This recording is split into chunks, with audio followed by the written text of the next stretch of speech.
जय हिंद साथियों। रशिया और यूक्रेन का जो युद्ध है, उसको अगले साल फरवरी में 2 साल हो जाएँगे। अभी तक तो ऐसा लग नहीं रहा था कि समाप्त होने का कोई आसार लग रहे हों।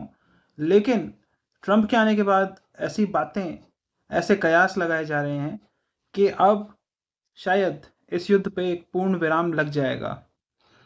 ख़ैर, उससे पहले कुछ डेवलपमेंट्स हुई हैं। और हुआ ये है कि एक अटैकम्स जो मिसाइल हैं, वो यूएस ने यूक्रेन को दी और यूक्रेन ने वो रशिया के ऊपर फायर कर दी हैं। उसके बाद अब रशिया ने भी अपने रुख में कुछ तब्दीलियां करी हैं। अपने किस रुख में? उसने अपनी न्यूक्लियर डॉक्ट्रिन को फिर से एक नया रूप दिया है, उसमें कुछ बदलाव करे हैं। पिछली बार की जो उनकी न्यूक्लियर डॉक्ट्रिन थी, उसका 2020 का वर्जन था और उसमें कुछ परिवर्तन किया गया है, कुछ बदलाव किए गए हैं। वैसे तो हम सब जानते हैं कि रूस की जो न्यूक्लियर डॉक्ट्रिन है, वो कोल्ड स्टार्ट वाली ही है।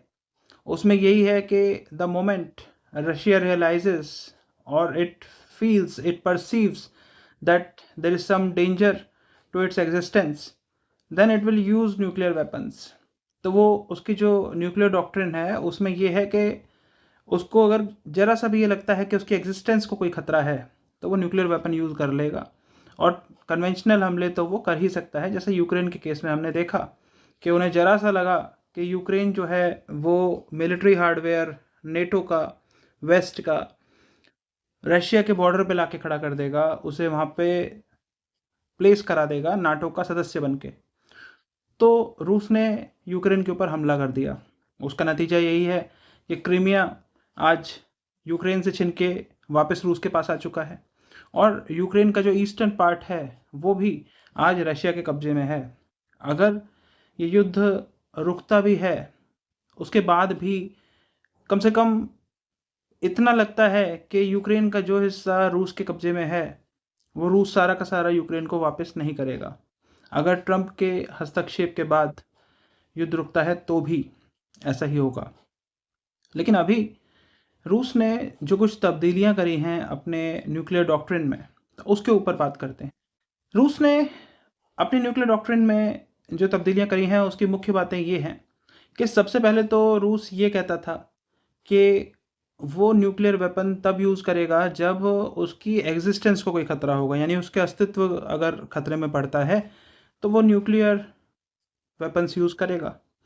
लेकिन अभी रूस ने ये अपनी न्यूक्लियर डॉक्ट्रिन में तब्दीली करी है कि अगर उसके और साथ ही साथ उसका जो मित्र राष्ट्र है बेलारूस, जो कि कभी यूएसएसआर का सदस्य था, तो बेलारूस को भी उसने अपने न्यूक्लियर अम्ब्रेला में रख लिया है और ये कहा है कि अगर उसके और बेलारूस के सॉवरेंटी यानी कि संप्रभुता और टेरिटोरियल इंटेग्रिटी यानी कि अखंडता पे कोई भी खतरा मंडराता है किसी भी गतिविधि से, तो फिर रूस न्यूक्लियर वेपन यूज़ कर सकता है।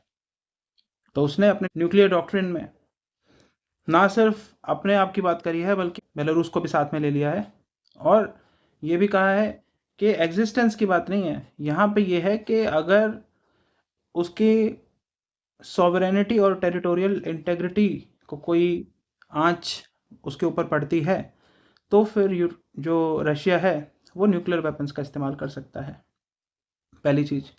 दूसरा, उसने ये भी कहा है कि अगर कोई मिलिट्री अलायंस नई बनती है रूस के आसपास, कोई मिलिट्री एक्सरसाइज होती है रूस के आसपास, या फिर कोई एग्जिस्टिंग मिलिट्री अलायंस एक्सपैंड होती है, उसके एक्सपेंशन प्रोग्राम होते हैं, या फिर कोई मिलिट्री हार्डवेयर उसके टेरिटरी के आसपास अगर प्लेस होता है, तो उस केस में भी वो न्यूक्लियर वेपन्स के बारे में सोच सकता है। और तीसरी जो बात है जो कि बहुत इम्पॉर्टेंट, वो ये है कि रूस ने ये भी कहा है कि वो अपने न्यूक्लियर वेपन्स एक नॉन न्यूक्लियर वेपन स्टेट के अगेंस्ट भी इस्तेमाल कर सकता है। किस परिस्थिति में करेगा? कि अगर वो न्यूक्लियर वेपन तब इस्तेमाल करेगा कि अगर कोई नॉन न्यूक्लियर वेपन स्टेट उसके ऊपर हमला करता है, उसकी सॉवरेंटी टेरिटोरियल इंटेग्रिटी को अगर कोई खतरा उसके कारण उसके ऊपर आता है। और ये जो नॉन न्यूक्लियर वेपन स्टेट है, इसको जो सपोर्ट है या उसके साथ किसी ऐसी कंट्री का इन्वॉल्वमेंट है जो कि खुद एक न्यूक्लियर वेपन स्टेट है, तो उस केस में रूस के जो ऑप्शन है न्यूक्लियर वेपन यूज़ करने के, वो ओपन रहेंगे। तो इस तरह की बातें हैं। रूस ने यहाँ पे अपनी एयर स्पेस जो है उसको लेके भी कहा है कि अगर वहाँ पे भी इस तरह का कोई इंट्रूजन होता है तो भी रूस न्यूक्लियर वेपन्स को कंसिडर कर सकता है। तो ये सारी बातें हैं। अब देखते हैं कि आगे क्या होता है, लेकिन रूस ने अपने इरादे यहाँ पे स्पष्ट कर दिए हैं। उसने मुख्यतः अपनी डॉक्ट्रिन को अपडेट करके ये बात बताई है कि रूस ने अपने न्यूक्लियर वेपन्स के यूज़ करने के ऑप्शन के लिए जो एक थ्रेशोल्ड है, उसको लोअर कर दिया है।